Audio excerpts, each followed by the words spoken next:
Bonjour à tous et bienvenue pour ce nouveau test. Aujourd'hui on va parler du Ifiman édition XV qui vient tout juste de sortir, bon ça fait quelques semaines maintenant, et donc qui est vendu 400 €. On a notamment globalement un nouveau changement de design avec la plupart des choses qui vont pas mal changer pour le mieux, et ça c'est une bonne chose, et on va voir ça tout de suite.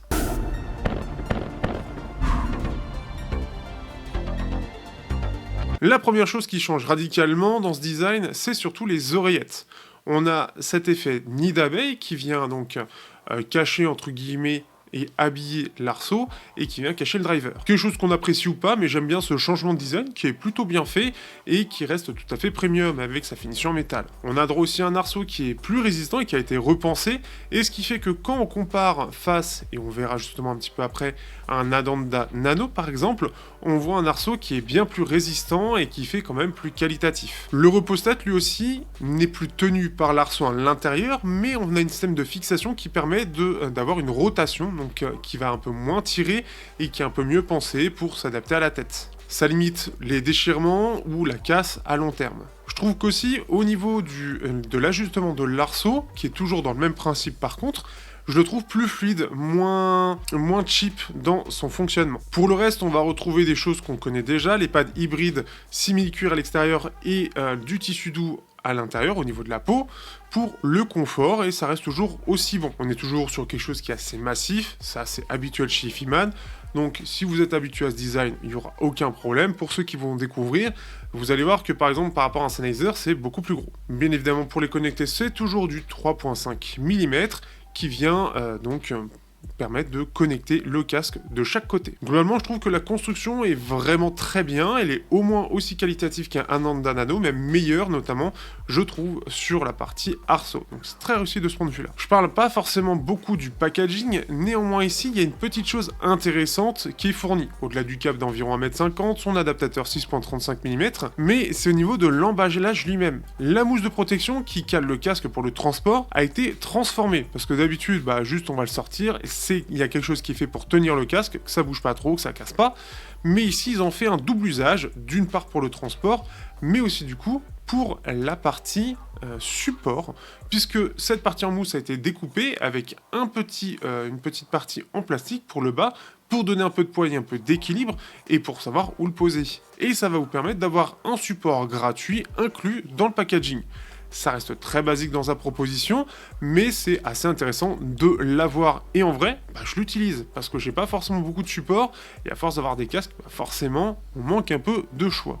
Donc je trouve ça très cool, et ça permet soit justement d'avoir un support et de ne pas se prendre la tête à en acheter un autre, soit en attendant d'en acheter un, vous en avez un, qui va vous permettre d'attendre. Pour la partie sonore, cette édition XV propose une signature sonore que je qualifierais de neutre et vraiment globalement bien équilibrée sur tout son spectre. Tout d'abord, on est toujours sur du plein air, donc ça ne change pas, mais une nouvelle génération de driver pour le coup. On est sur un son qui est plutôt doux dans l'ensemble, mais qui mange clairement pas de punch grâce à une très grande dynamique, comme d'habitude avec Ifiman, et une excellente extension de chaque côté du spectre. C'est ce qui le rend très performant et surtout très polyvalent. Personnellement, j'écoute beaucoup d'électro, surtout en ce moment, j'ai un problème avec la wave, la funk, ce genre de choses, et ça passe vraiment très bien, parce que même si c'est un casque ouvert, la performance dans les basses est toujours extrêmement bien maîtrisée. Et globalement, en fait, comme il est neutre et qu'il est très bien maîtrisé sur ses extensions, et globalement sur le rendu sonore, on a un côté très naturel et très dynamique. Du coup, qu'est-ce qui va se passer? Ça va fonctionner pour tous les styles de musique.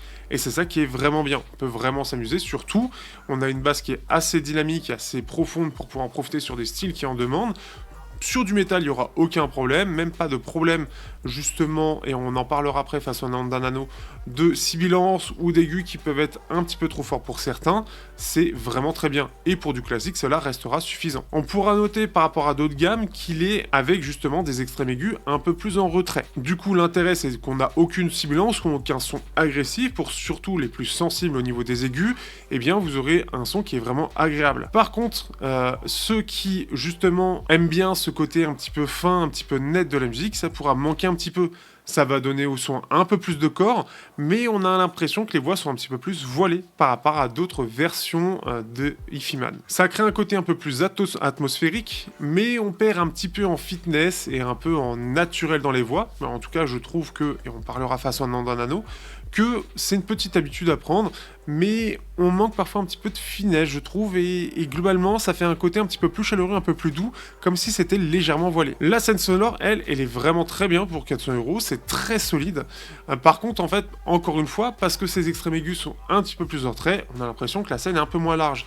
Par contre, dans l'ensemble, dans les médiums et dans les basses fréquences, ça va prendre là un peu plus de place. En tout cas, pour le prix, j'ai vraiment pas de défaut à lui donner. Tout va être une question de choix dans la signature que vous recherchez. Et justement, c'est ce dont on va parler tout de suite. On va commencer tout de suite avec le Ifiman Ananda Nano, tout simplement parce que c'est le seul que j'ai. Un petit point sur le Edition XS. En gros, apparemment, et je vous laisse chercher si jamais vous avez justement ce type de casque-là, les éditions X, XS, etc.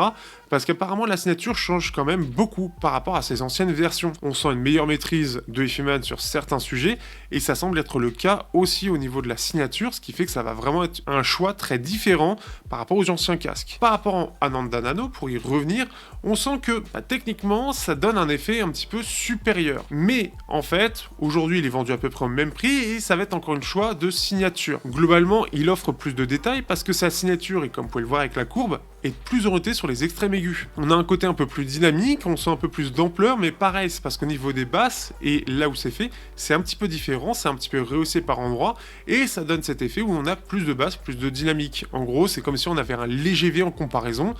C'est un choix, ça donne à mon sens un côté un petit peu plus fin et un petit peu plus fun au casque, mais c'est vraiment de pas grand chose. Ce qui fait que ça fait une différence vraiment réelle, puisque l'Ananda Nano paraît plus large dans les extrêmes, tandis que l'Edition XV semble avoir une scène sonore plus large au niveau des médiums. C'est vraiment une question de choix. Au niveau des basses, pour être plus précis, les deux sont très profonds, mais l'Ananda semble un peu meilleur dans les basses fréquences, avec un peu plus de dynamique. Ça, c'est ce que j'avais mis dans mes ressentis, mais quand on voit les courbes, en fait, on voit surtout que l'Ananda, lui, il a un petit peu plus de basse à certains endroits. L'édition XV, lui, il est plus chaleureux et plus doux dans l'ensemble. Pour résumer, si vous cherchez le top de la technicité et surtout de la clarté, en soi, si vous recherchez un peu plus de clarté, et que les aigus vous font pas peur, l'Ananda Nano lui est supérieur.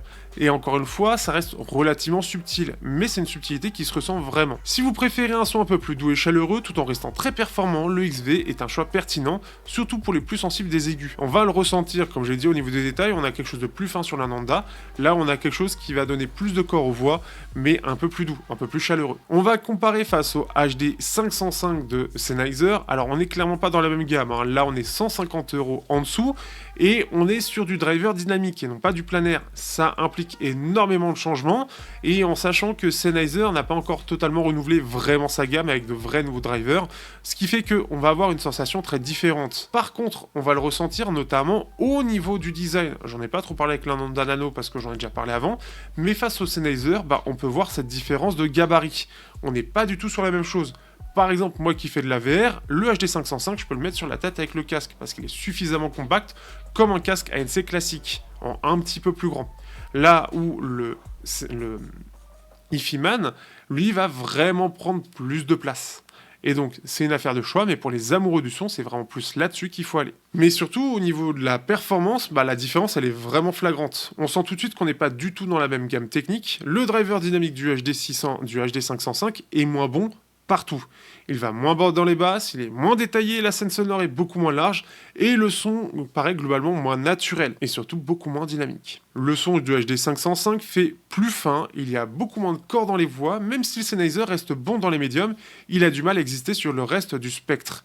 On sent qu'on est vraiment sur un grand cran en dessous. Pour 150 € de moins, on s'y attend, mais la différence est vraiment très présente. Le plaisir n'est clairement pas le même, tant le son que le retrait en termes de qualité pure. Pour une écoute polyvalente, le XV l'emporte haut la main. Ce qu'il faut comprendre, et pour être un petit peu plus précis, c'est que notamment au niveau des extrêmes, on sent que la basse, et ça se voit, elle descend très vite, là où les Ifiman arrivent beaucoup mieux à maintenir pour aller très bas. Et cette différence se ressent au niveau des voix, parce qu'elles vont manquer de corps, elles vont manquer de naturel, elles vont faire fine, et du coup, on se fait un peu plus chier. Au niveau des extrêmes aigus, c'est un peu le même problème. Un driver dynamique qui est un peu vieillissant, il va avoir du mal à donner quelque chose d'intéressant dans les extrêmes aigus. Même s'il s'en sort mieux que dans les basses, en comparaison, le planaire est bien supérieur techniquement là-dessus. Son plus grand avantage, au final, c'est sa compacité et sa légèreté. Mais quand vous êtes amoureux du son, je suis pas sûr que ce soit le plus grand des arguments, surtout pour un casque ouvert. Alors pour conclure, Que penser de ce Edition XV de Ifiman? Eh bien pour moi, c'est un très bon casque, extrêmement polyvalent, avec une signature sonore qui est vraiment neutre, qui est douce et qui s'adaptera à tous les styles de musique. Et surtout, ça répond aussi à ceux qui seraient peut-être un peu trop sensibles aux aigus, avec quelque chose d'un peu plus doux sur cette partie-là. Il bénéficie en plus d'une construction revue à la hausse, plus solide, plus confortable, et avec un petit packaging qui a ce double usage que je trouve cool. Face à la concurrence, il se défend vraiment très bien, comme on l'a vu, mais encore une fois, j'ai pas pu faire d'autres planaires, mais surtout pour 400 €, il renouvelle bien sa gamme. Et ça permet de compléter avec une signature un peu plus neutre que d'autres casques qui étaient beaucoup plus brillants. De ce que je comprends, les anciens Ifiman Edition X étaient clairement plus brillants. Le Ananda Nano, lui aussi, et pourtant ça s'est un peu calmé avec le temps. Donc ce qui fait que si vous recherchez, c'est peut-être ces nouvelles gammes encore plus maîtrisées de la part d'Ifiman sur laquelle il faudra aller voir. J'espère que vous aurez apprécié ce test et je vous dis à bientôt pour de prochains tests sur la chaîne. Bien sûr, n'hésitez pas à liker, partager, commenter comme d'habitude.